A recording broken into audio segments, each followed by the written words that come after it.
বিরতির পর স্বাগত। এখন খবর বিস্তারিত। ফের জঙ্গি হানা পেশোয়ারে, শিয়া মসজিদের সামনে বিস্ফোরণ, গুলিতে নিহত 18, আহত হয়েছেন অন্তত 60 জন। ফের জঙ্গি হানা পেশোয়ারে, শিয়া মসজিদের সামনে বিস্ফোরণ, গুলিতে নিহত 18 জন, আহত হয়েছে অন্তত 60 জন। এখনো চলছে গুলির লড়াই। এদিন মসজিদে প্রার্থনা চলার সময় প্রথমে আত্মঘাতী বিস্ফোরণ হয়। পরপর 6 থেকে 7টি বিস্ফোরণে কেঁপে ওঠে মসজিদ চত্বর। সেই সময় অন্তত 100 জন মানুষ মসজিদে উপস্থিত ছিলেন। শুরু হয়েছে উদ্ধার কাজ। মৃতের সংখ্যা বাড়ার সম্ভাবনা রয়েছে। সিসিটিভি ফুটেজে দেখা গিয়েছে পুলিশ গুলি চালানোয় ও ব্যারিকেড করে আটকে দেওয়ায় কাতারে কাতারে মানুষ মন্দির থেকে বেরিয়ে আসছেন। এক প্রত্যক্ষদর্শীর বক্তব্য অনুযায়ী শুক্রবারের নামাজ চলার সময় নিরাপত্তা রক্ষীর পেশোয়াকে 5 থেকে 6 জন সশস্ত্র জঙ্গি মসজিদে ঢুকে পড়ে গ্রেনেড হামলা চালায়। এদের মধ্যেই একজন আত্মঘাতী বিস্ফোরণ ঘটানোর পর বাকিরা বিক্ষিপ্ত গুলি চালাতে থাকে।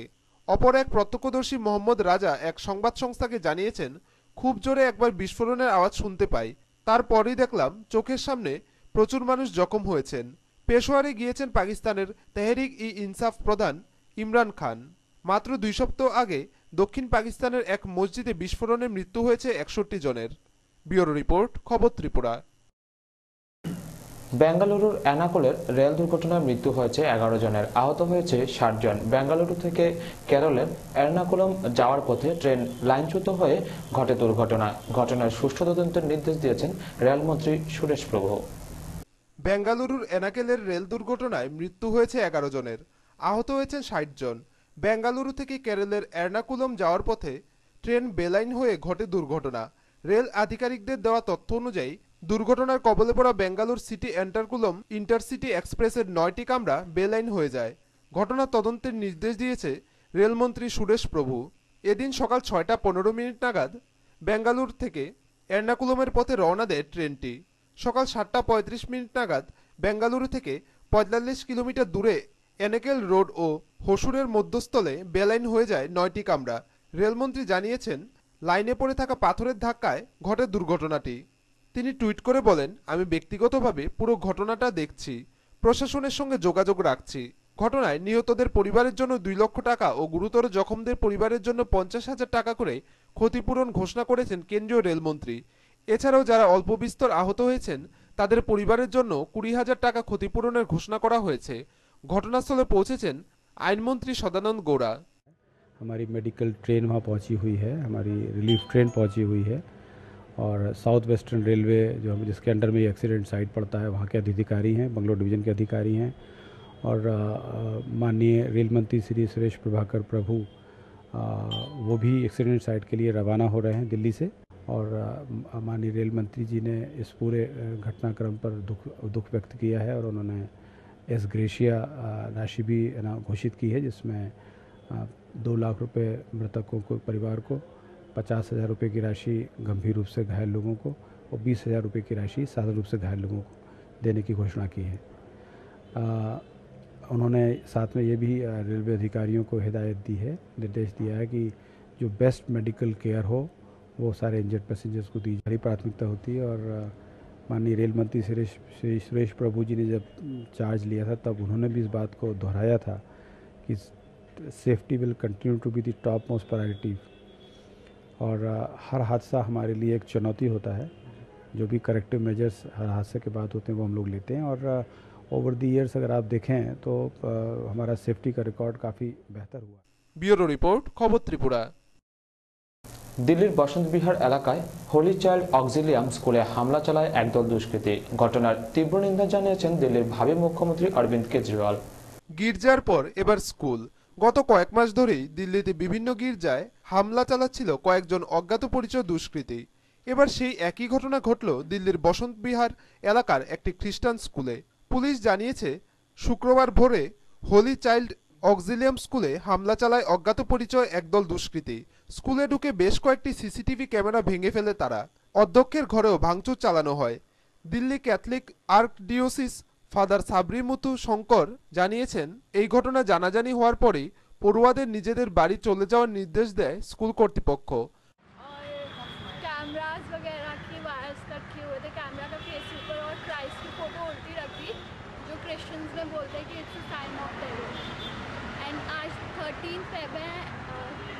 फ्राइडे है, 13 फ्राइडे बोलते हैं क्रिश्चियंस में कि it's not a good sign, उस दिन कुछ ईवल होता ही है। माननीय प्रधानमंत्री महोदय ने मुझे आज बुलाया था। उन्होंने मेरे से जो इंसिडेंट हुआ है बसंत विहार में होली चाइल्ड स्कूल के का एक इंसिडेंट, इसके बारे में जानकारी प्राप्त की। उसके अलावा उन्होंने जो है अपनी गहन चिंता प्रकट की। जो पहले भी कुछ इंसिडेंट्स हुए जिसमें चर्च में आग लगी थी और उसके अलावा उसके जो है कुछ अन्य इंसिडेंट्स हुए, उनके बारे में उन्होंने अपनी गहन चिंता प्रकट की। उन्होंने मुझे इस बात की ताकीद की है कि दिल्ली पुलिस इफेक्टिव कदम उठाए ताकि इस प्रकार के इंसिडेंट्स जो हैं करने वालों को पकड़ा जाए और उसके अलावा इस प्रकार के इंसिडेंट्स रिपीट ना हो। ঘটনা তীব্র নিন্দা করেছেন দিল্লির ভাবী মুখ্যমন্ত্রী অরবিন্দ কেজরিওয়াল। ব্যুরো রিপোর্ট, খবর ত্রিপুরা। আবারও নিয়ে নিচ্ছি ছোট্ট বিজ্ঞাপন বিরতি, সঙ্গে থাকুন।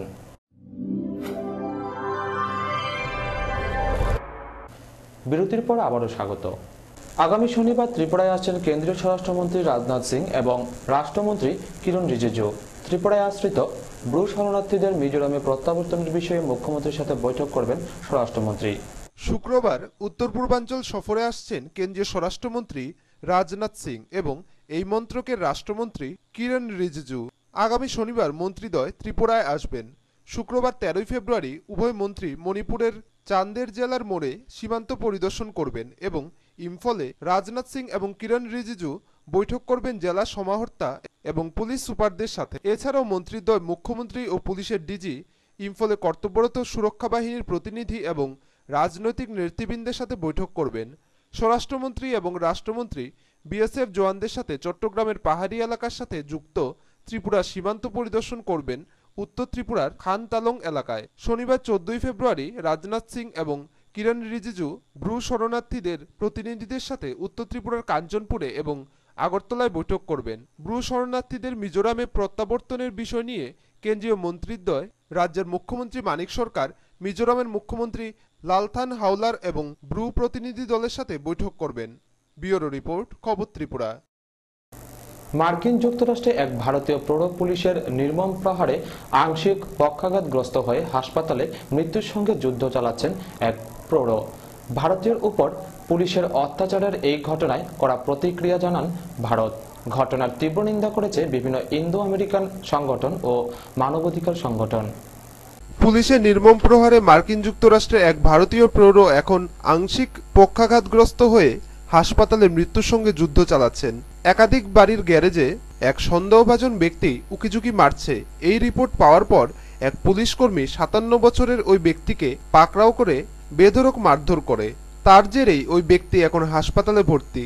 2 সপ্তাহ আগে ভারত থেকে আলাবামার হান্টসভিলের শহরতলি অঞ্চলে ছেলের সঙ্গে থাকতে আসেন সুরেশভাই পাটেল নামের গৃহীত ব্যক্তি। গত সপ্তাহের 6 তারিখ রাস্তা দিয়ে হেঁটে আসার সময় এক পুলিশকর্মী তার পথ অবরোধ করে দাঁড়ায়। ইংরেজি বলতে না জানার কারণে ওই পুলিশকর্মীর কোনো প্রশ্নেরই উত্তর দিতে পারেননি তিনি। ওই পুলিশকর্মী পাটেলকে মাটিতে ফেলে পেটাতে শুরু করে। তার আঘাত এতটাই গুরুতর যে তিনি আংশিকভাবে পক্ষাঘাতগ্রস্ত হয়ে পড়েন। বর্তমানে তিনি হাসপাতালে চিকিৎসাধীন। তদন্ত শেষ না হওয়া পর্যন্ত অভিযুক্ত পুলিশকর্মীকে প্রশাসনিক ছুটিতে পাঠানো হয়েছে। এক ভারতীয়ের উপর পুলিশের অত্যাচারের ঘটনার কড়া প্রতিক্রিয়া জানালো ভারত। বিষয়টি নিয়ে ভারত আমেরিকার সঙ্গে কথা বলেছে এবং ঘটনার দ্রুত তদন্তের দাবি জানিয়েছেন। মার্কিন দূতাবাসের এক পদস্থ আধিকারিককে এদিন সাউথ ব্লকে তলব করেন বিদেশ মন্ত্রকের আমেরিকা বিষয়ক দায়িত্বপ্রাপ্ত আধিকারিক। সেখানে মার্কিন আধিকারিককে ভারতের উদ্বেগের কথা জানিয়ে দেওয়া হয়েছে। বিদেশ মন্ত্রকের মুখপাত্র সৈয়দ আকবরউদ্দিন একথা জানিয়েছেন। তিনি এর আগে জানিয়েছিলেন আটলান্টার কনসুলেট জেনারেল এ ব্যাপারে সেখানকার পুলিশের সঙ্গে যোগাযোগ রাখছে।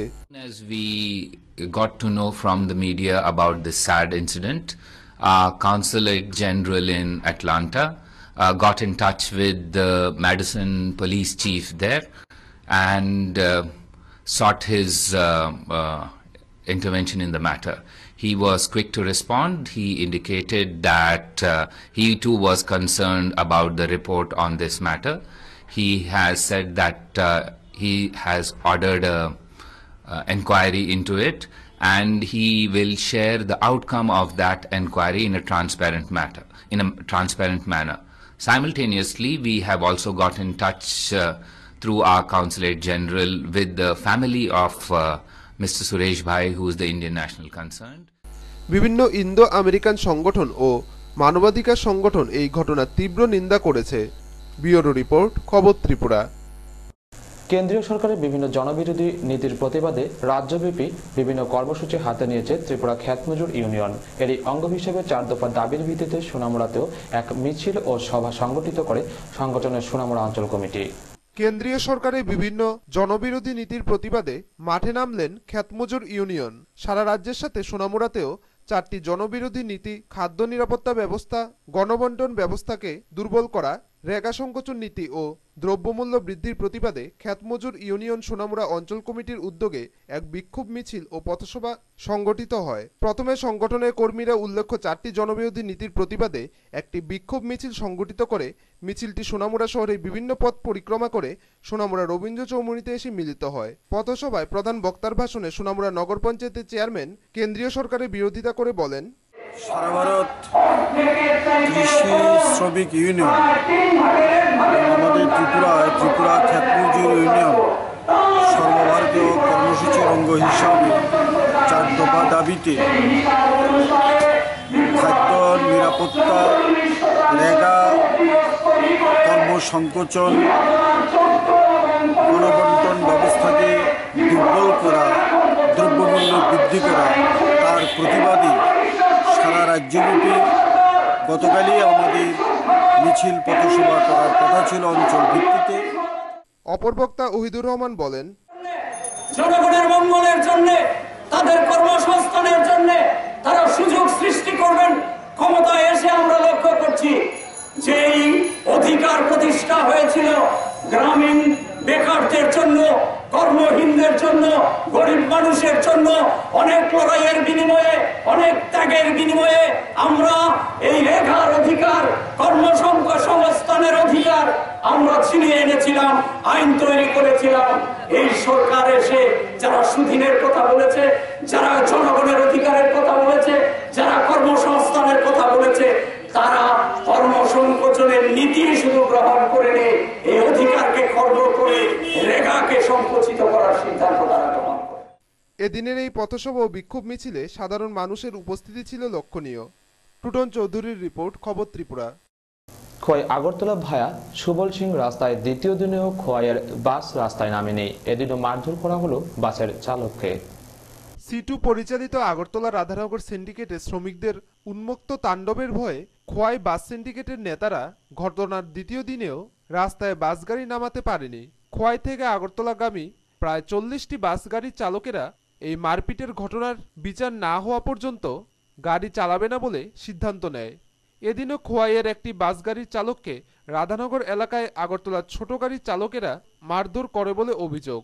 খোয়াই আগরতলা ভায়া সুবল সিং সড়কে খোয়াইয়ের বাস রাস্তায় না নামায় রীতিমতো নিত্যযাত্রীদের দুর্ভোগ চরমে ওঠে।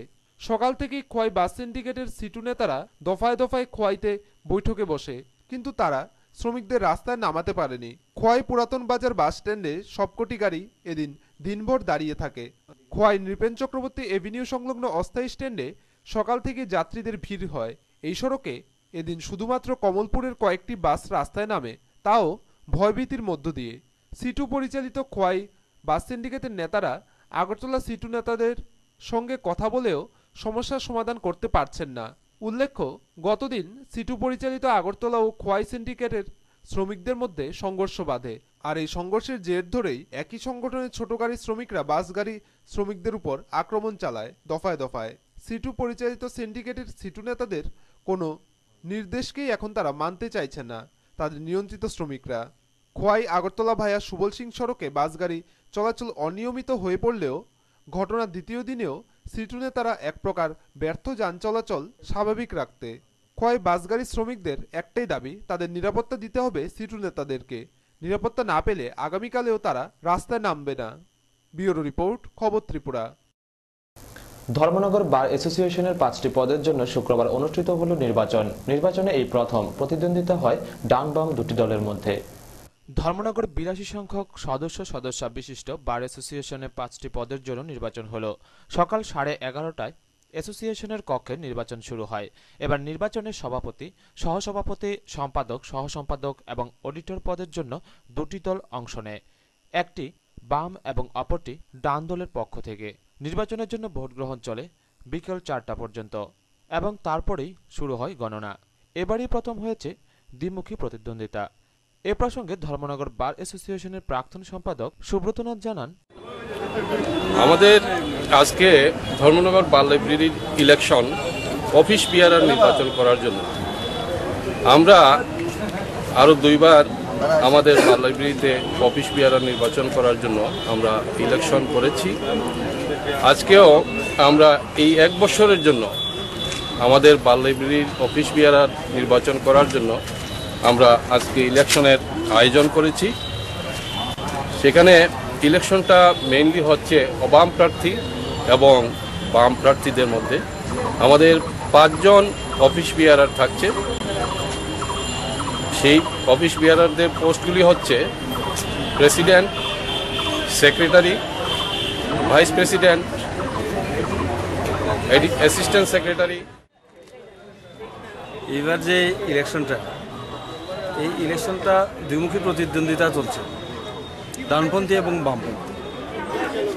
আমরা অফিস বিয়ারার্স 5টা পোস্টের জন্য প্রার্থী ডানপন্থী যারা, আমাদের আশা আমরা বিপুল ভোটে জয়লাভ করব। ব্যুরো রিপোর্ট, খবর ত্রিপুরা। এক নাশকতামূলক অগ্নিকাণ্ডে সম্পূর্ণ ভস্মীভূত হয়ে গেল একটি পোল্ট্রি ফার্ম। ঘটনা যাত্রাপুর থানাধীন উত্তর পাহাড়পুর পঞ্চায়েতের বড়মুড়া এলাকায়। আবারও এক নাশকতামূলক অগ্নিকাণ্ডে পুড়ে ছাই হয়ে গেল একটি পোল্ট্রি ফার্ম। জানা যায়, যাত্রাপুর থানাধীন উত্তর পাহাড়পুর পঞ্চায়েতের বড়মুড়া এলাকার মনির হোসেনের পোল্ট্রি ফার্মে আগুন লেগে যায়। ফলে পোল্ট্রি ফার্মটি একেবারেই পুড়ে ছাই হয়ে যায়। জানা যায়, মনির হোসেন এসএফআই রাজ্য কমিটির সদস্য ও সিপিএম দলের অঞ্চল কমিটির সদস্য। তার বক্তব্য, তার এই পোল্ট্রি ফার্মে রাজনৈতিক রেশ ধরে কে বা কারা আগুন লাগিয়ে দেয়। এর পূর্বেও তার বাড়িতে অনেকবার হানা দেয় অজ্ঞাত পরিচয় দুষ্কৃতীরা। যখন দুষ্কৃতীরা আগুন লাগায় তখন বাড়িতে ছিল না কেউ, ছিলেন কেবল মনির হোসেনের বৃদ্ধা মা। তিনি জানান, রাত প্রায় 2টা নাগাদ হঠাৎ একটি শব্দ পেয়ে তিনি ছুটে ঘর থেকে বাইরে আসলে দেখেন যে পোল্ট্রি ফার্মে আগুন জ্বলছে। তার চিৎকার চেঁচামেচিতে ছুটে আসে এলাকার লোকজন। সঙ্গে সঙ্গে খবর দেওয়া হয় কাঠালিয়া অগ্নি নির্বাপক দপ্তরকে। অগ্নি নির্বাপক দপ্তরের গাড়ি এসে নিয়ন্ত্রণে আনে আগুন। আগুনটা বুঝি গাড়ির একটা আওয়াজ হয়েছে, আবার ডর লাগে। আমি হজা করে গেছি, হজাকে ধরতে গেলে হজা করে একটা মনে করছি গরু নিয়েছি কি গাড়ির জন্য উঠানো হয়েছে। এরপরে বুঝি ওকে চাই দিয়ে কিছু না, এরপর কোচিং করে পিছিয়ে যায় দিয়ে আগুন আনতে আছে। তো ছোট ছেলে এগারো আসছিল, এরা ডাকছি আগে বাবারে আনা করো তো আগুন লাগা দিছি, কুয়া উঠছে তার দৌড়ছে তে উষা আন্দা তার আগুন আর বেড়াত বাইট নাই, পর উঠো বাইট নাই। এবার জামাল ডাক দিছি, হিন্দু চিল্লাবিল্লি করছি, একদিন কে যাই চিল্লাবিল্লি করছি গড়ি। আর তারা মানুষে আইয়ে আর কান্না পানি ট্যাঙ্কি তুন জল তুলে দিছি। 2টা জিয়া ছিল, ছোট জিয়া বদ জিয়া তুলিতে আগুনটা নিফেছি। এই বিষয়টিকে তীব্র নিন্দা জানিয়ে এসএফআই অঞ্চল সম্পাদক কাউসার আহমেদ জানান, বিভাগীয় সভাপতি কমরেড মনিরদার বাড়িতে আজকের দিনে আমরা গতকালকে রাত্রেবেলা একটা ওনার পোলট্রির ফার্মে একটা ঘটনা হয়েছে। আর পরিপ্রেক্ষিতে আমাদের সংগঠনের বিভাগীয় কমিটির উদ্যোগে আমরা আজকে এখানে আইছি। আমরা নিশ্চয়ই আমরা শোকাহত এই একটা ঘটনা রাজনৈতিক উদ্দেশ্য প্রণোদিতভাবে মনিরদার বাড়িতে করছে। এই ঘটনার জন্য পুলিশকে সেখানে থানার মধ্যে কমপ্লেন করা হয়েছে, তদন্ত চলতে আছে। আমরা চাই যারা এটার সঙ্গে যুক্ত আছে তাদের বিরুদ্ধে পুলিশ সেখানে প্রশাসনিক ব্যবস্থা সেখানে নাও, কঠোরভাবে ব্যবস্থা নাও, যাতে এরকম আমাদের সংগঠনের বা আমাদের যারা আছেন এরকম তাদের কর্মীদের উপর আক্রমণ সংগঠিত না হয়, তার প্রতি আমাদের পুলিশের কাছে সেটা আমরা জানিয়েছি। আনুমানিক 2টার সময় মানে আমার বাড়িতে কে বা কারা পোলট্রি ফার্মের মধ্যে আগুন লাগিয়ে দিয়েছে। এখানে প্রায় অনেকগুলি বোতল ছিল। এই বোতলগুলি ব্রাস্ট হওয়ার পরে মা টের পাইয়া মানে এরপর বাড়ির চিৎকার দেওয়াতে চারিদিকে মানুষজন লোকজন উপস্থিত হয়েছে। উপস্থিত হইয়া এই আগুনটা নিবেনের লাই সহযোগিতা করছিল। পাশাপাশি আমি ছিলাম না বাড়িতে। বিগত দিনে এরকম একটা ঘটনা মানে আমার অনুপস্থিতিতে ঘটছিল সন্ধ্যার সময় আমার উপরের আরেকটা পোল্ট্রি ঘর আছে, ওই ঘরের সামনে আমার ছোট ভাইয়ের ঘরের মধ্যে তালা দিয়ে রাখছিল। এই নাশকতামূলক অগ্নিকাণ্ডে প্রায় 40 থেকে 50 হাজার টাকার ক্ষয়ক্ষতি হয়েছে মনির হোসেনের। আর গতকালকে যে মানে আমার যে ক্ষতিটা মানে ঘরে যে মানে আংশিক যা জিনিসপত্র আছিল, ওষুধ এবং খাওয়ার পাত্র সহ প্রায় 45,000 টাকার মতন এরকম একটা আনুমানিক হিসাব মানে আমি পাইছি। একটা মোটর আছে। এই নাশকতামূলক অগ্নিকাণ্ডে ব্যাপক চাঞ্চল্য বিরাজ করছে গোটা এলাকা জুড়ে। টুটন চৌধুরীর রিপোর্ট, খবর ত্রিপুরা। পুলিশের প্রয়াস কর্মসূচির অঙ্গ হিসেবে উত্তর ত্রিপুরা জেলার এডিসি ভিলেজের অন্তর্গত বৈঠাং বাড়িতে অনুষ্ঠিত হয় বিভিন্ন প্রতিযোগিতামূলক অনুষ্ঠান। এতে খুশি এলাকাবাসীরা।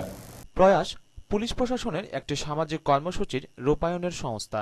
এই সংস্থার পক্ষ থেকে উত্তর ত্রিপুরা জেলার এডিসি ভিলেজের অন্তর্গত বৈঠাং বাড়িতে উপজাতি সম্প্রদায়ের মধ্যে বিভিন্ন প্রতিযোগিতামূলক ক্রীড়া অনুষ্ঠান অনুষ্ঠিত হয়। এই বৈঠাং বাড়ি এলাকাটি অত্যন্ত দুর্গম এবং উপজাতি সম্প্রদায়ের বাস। প্রয়াসের পক্ষ থেকে ছোটদের মধ্যে বসে আঁকো, দৌড়, বড়দের মধ্যে ফুটবল, পুলিশ ও এলাকাবাসীদের মধ্যে দড়ি টানাটানি, মহিলাদের মধ্যে মিউজিক্যাল চেয়ার প্রভৃতি খেলার আয়োজন করা হয়। অনুষ্ঠানে উপস্থিত ছিলেন ভিলেজ কমিটির চেয়ারম্যান টিঙ্কুমার ডার্লং, মহকুমা পুলিশ আধিকারিক রাজদীপ দেব, ধর্মনগর থানার ওসি বিজয় সেন প্রমুখ। পুলিশ প্রশাসনের উদ্যোগে এই ধরনের আয়োজনের ফলে এলাকায় ব্যাপক উৎসাহ পরিলক্ষিত হয়। আমরা in view of 28 ADC election Dharmanagar sub ডিভিশনে বিভিন্ন জায়গায় এডিসি বেল্টে ভিলেজেসদের নিয়ে স্পোর্টস কম্পিটিশন ইভেন্ট চলছে। চুড়াইবাড়ির থেকে শুরু হয়েছে, এখন আজকে ধর্মনগর বৈঠাংবাড়িতে এই প্রয়াস আমাদের পক্ষ থেকে। এখানে 3টে ইভেন্ট আছে, একটা ড্রয়িং কম্পিটিশন আছে, একটা টাগ অফ ওয়ার আছে, আর একটা এই ফুটবল ম্যাচ আছে।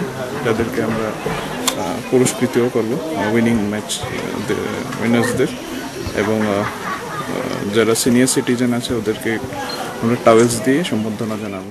ব্যুরো রিপোর্ট, খবর ত্রিপুরা। খবর শেষ করার আগে আবার